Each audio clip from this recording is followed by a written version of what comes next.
Hey all, this is Amanda and I'm going to walk you through step by step how I put ceramic coating on my truck.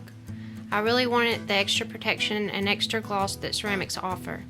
I especially appreciate how the ceramic makes it easier to wash the truck and keep it clean. After washing, I used a clay towel to get the paint extra smooth and clean. For lubrication, I used the Optimum no rinse mixed at 2 ounces to 1 gallon of water.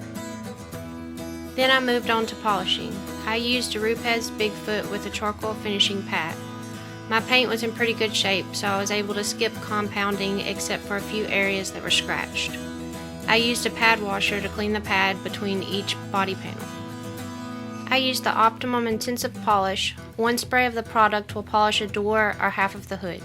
You can use this product to polish the black plastics too, without staining like other waxes or compounds. When polishing, I used a 50% overlapping pattern horizontally and then vertically, until I had a bright shine. The product just about will disappear into the paint and it leaves almost no residue.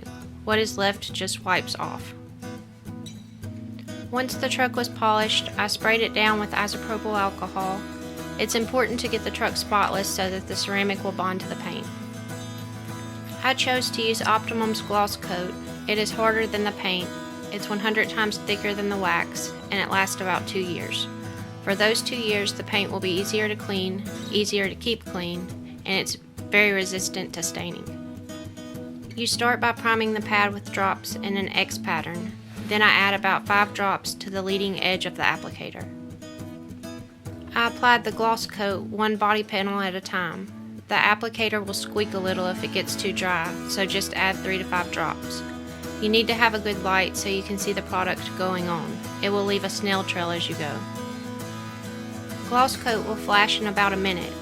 The product will go on and look a lot like oil on water. It will have a little bit of a rainbow look to it. When the coloring is about 80% gone, you want to just slightly wipe off the high spots. It took about 3 hours to do this full-size truck and I'm very happy with the results. Just look at the shine.